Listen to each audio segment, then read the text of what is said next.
महाभारत का भीषण युद्ध समाप्त हो चुका था। कुरुक्षेत्र की भूमि पर चारों ओर सिर्फ सन्नाटा, चीखें और लाशें बिखरी हुई थीं। पांडव युद्ध जीत चुके थे, लेकिन इस जीत में उत्सव जैसा कुछ नहीं था। हर तरफ सिर्फ शोक था। भगवान श्री कृष्ण पांडवों के साथ हस्तिनापुर की महारानी और सौ कौरवों की माता गांधारी से मिलने पहुंचे।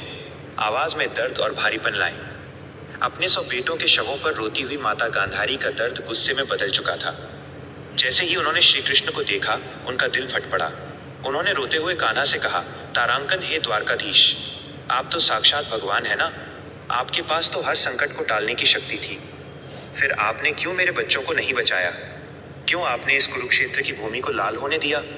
श्री कृष्ण चुपचाप खड़े रहे। उनकी आंखों में भी गांधारी का दर्द देखकर आंसू थे। उन्होंने कुछ नहीं कहा, क्योंकि वह जानते थे कि यह नियति थी, कर्मों का अटूट फल था। अब आवाज में थोड़ा क्रोध, कंपन और तीव्रता बढ़ाएं। यहाँ बैकग्राउंड में धीमा शंखनाद या सैड म्यूजिक शुरू करें। गांधारी का क्रोध थमा नहीं। उन्होंने श्री कृष्ण की तरफ उंगली उठाई और कांपती आवाज में कहा, अगर मेरी पतिव्रता शक्ति और कान्हा के प्रति मेरी भक्ति सच्ची है तो सुनो कृष्ण। जिस तरह आज मेरे कुल का नाश हुआ है, मेरे सारे बच्चे मारे गए हैं और मैं तड़प रही हूं, ठीक वैसे ही आज से 36 साल बाद तुम्हारा यदुवंश भी आपस में लड़ लड़कर खत्म हो जाएगा। तुम्हारी द्वारका नगरी समुद्र में डूब जाएगी और तुम भी एक साधारण इंसान की तरह तड़पते हुए अकेले इस संसार को छोड़कर जाओगे।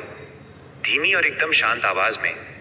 पांडव ये श्राप सुनकर कांप उठे, लेकिन कान्हा के चेहरे पर एक दर्द भरी मुस्कान थी। श्री कृष्ण ने गांधारी के पैर छुए और बहुत ही शांत और भावुक आवाज में कहा, तारांकन हे माता, आपके इस श्राप को मैं सहर्ष स्वीकार करता हूँ। यदुवंश का अंत तो निश्चित था, क्योंकि अहंकार और मदिरा में वे अपनी मर्यादा भूल चुके थे। आपके इस श्राप ने मेरी लीला को पूरा करने का माध्यम ढूंढ लिया। कान्हा की आंखों से टपका हर एक आंसू उस दर्द को बयां कर रहा था कि संसार के पालनहार होने के बाद भी उन्हें अपने ही परिवार का अंत देखना था।